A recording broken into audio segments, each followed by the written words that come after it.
Okay, welcome back to the Oral Health Podcast. So this week we are looking at systemic diseases. Now, if you're not familiar with what that means, it is just my mind's completely blank, Karen. What does it mean? I did have a definition in my head, but systemic means in your system, so in your body. So it's things like there are two different ways of putting things in your body. It's either in your body or on your body. Mm-hmm. So for example, a cream, that's topical because you're just rubbing it on. Systemic is taking a tablet because it's working inside. Okay, cool. So a systemic disease is something inside you. An internal issue. Yeah. Right.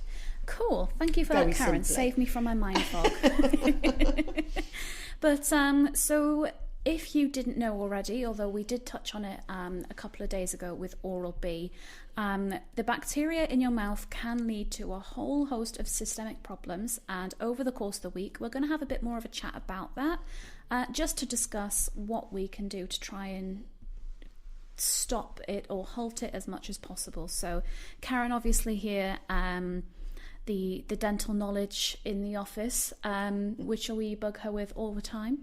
But so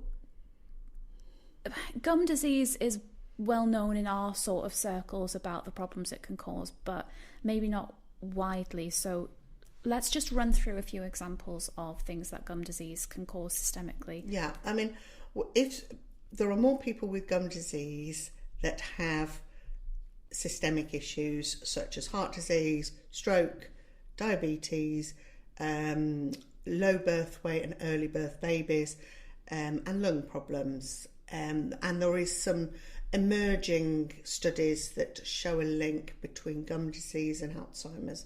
So we have evidence to show that poor oral health is linked to these conditions.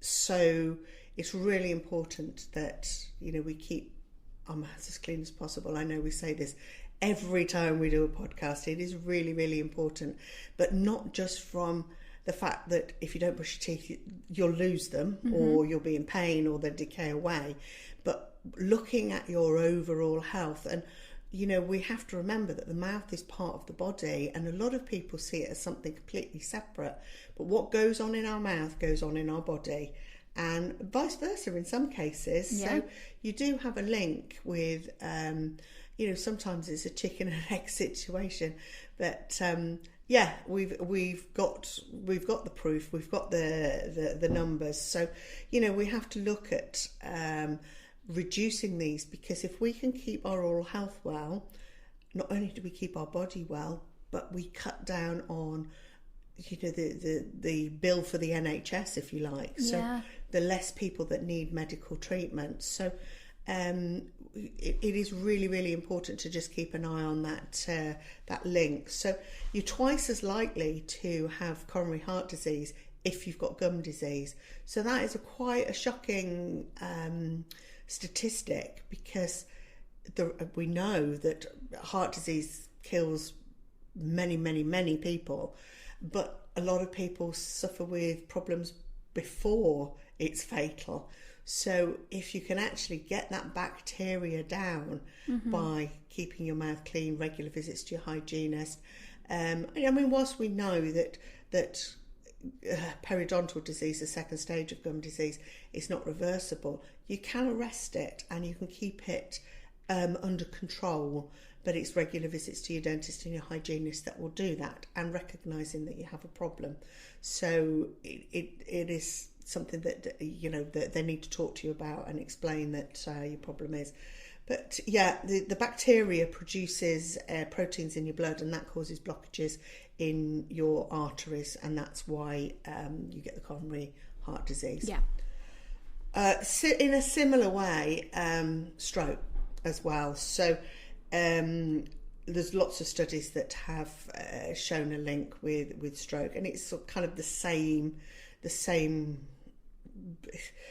sort of thing. It's sort of the oxygen in the blood, and it's not getting to where it needs to be. So you need the oxygenated blood to go to your brain to be able to function, basically. So, we've got 100,000 strokes per year, people in Britain, UK. So there is such a link between the two that we're kind of looking on the same vein. Not to be funny, but as heart disease. Yeah. So it's the same sort of thing. You're getting thickening because of this bacteria that is getting into the bloodstream, because we're gums. not it's via the gums, as you say. Yeah. So you've got inflammation. So it's inflammatory condition, gum disease. So diabetes, it tends to be type 2 diabetes that is exacerbated by gum disease. Yeah. And that one is definitely a chicken and egg situation, because as we know, people with diabetes, they don't heal particularly well. Yeah. So if you've got damaged gums through gum disease, they're not healing, so it kind of makes the situation worse. So the diabetes may be not under control. That's what they need to do, is get it under control. But by doing that, a lot of it is to do with the mouth. So keeping the mouth healthy again will help that. Pregnant women, we know of the hormonal changes that happen during pregnancy, which do tend to cause women to have almost like a temporary gum disease. And there is evidence that 1 in 4 pregnant women with gum disease give birth before 35 weeks. So, which is staggering. That is not an and that's insignificant premature. amount. Yeah. That's premature birth. So you're 3 times likely to have a baby that's either premature or low birth weight due to being premature. So again, this is one of the reasons why you get free NHS dental treatment whilst you're pregnant and up until when your child is 1 year old, because normally you can get it back to normal after you've had the baby, after the hormones have all settled down. But it is really important during pregnancy to keep on top of those gums, because you will get a better birth outcome from it. Breathing in the droplets of the bacteria can get into your lungs, cause chest infections, chest problems, lung problems. So again, if you're looking at somebody that already has maybe asthma or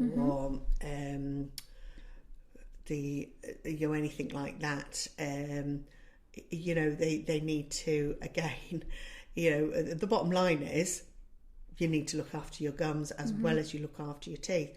We kind of now got to the stage where most people know sugar causes dental decay and you might need a filling.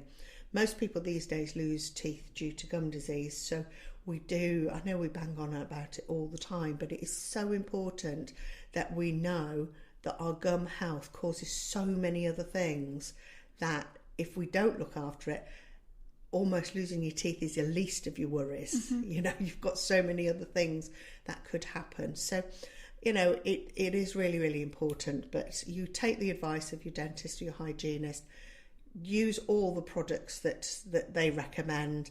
Brush your teeth 2 minutes, last thing at night, and at least one other time during the day with a fluoride toothpaste, and clean in between your teeth with interdental brushes, tape or floss once a day, and you should be on the right track. Yeah, it does.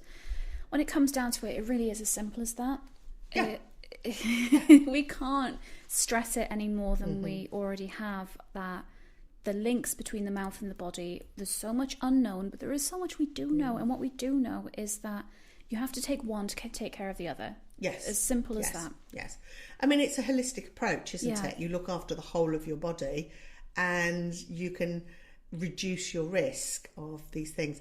We kind of, there are anomalies thrown in, like if you have autoimmune conditions, you are more susceptible to gum disease, but it's not really to do with the plaque on your teeth.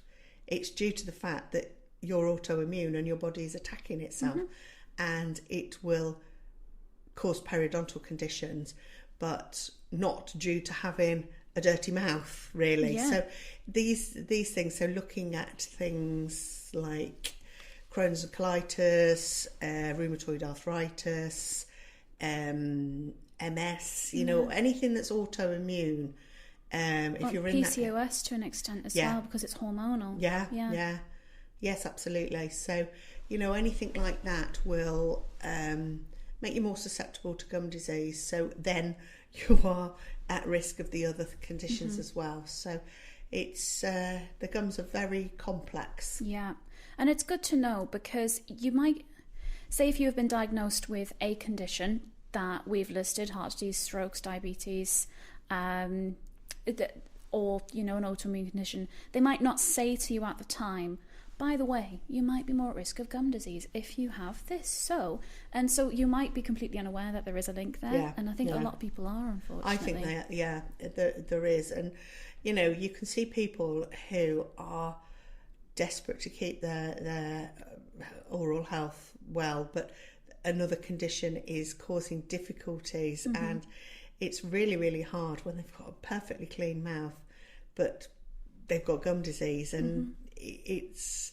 something that, yes, it is. And I think people shouldn't lose hope, because, as I said before, you can arrest the condition. You've got to work at it, and if they're willing to do that, often you can maybe not stop it, but you could at least slow it down, and that's always the better thing, eliminating the bacteria as best you can. Absolutely. And now we've got a few very special guests planned for this week. So we went and spoke to 2 nurses up in the Marie Curie Hospice in Bradford, who are going to talk us through what mouth care means at the end of your life, and someone with end of life care, how their oral health routine is managed and how their oral health affects their life at that point. Then we're also going to have a word with someone from the British Heart Foundation, who's going to expand a lot more on what we've just talked about in terms of how gum disease and mouth bacteria affects the heart. It was absolutely fascinating to talk to her. Oh my goodness, you're going to really enjoy listening to it, because I was in my element up there with her in Aberdeen. It was really cool. And we may also hear from Simon Wheeler from Alzheimer's Society. So some really, really interesting things ahead. And so me and Karen will be back in a couple of days talking about that in more detail.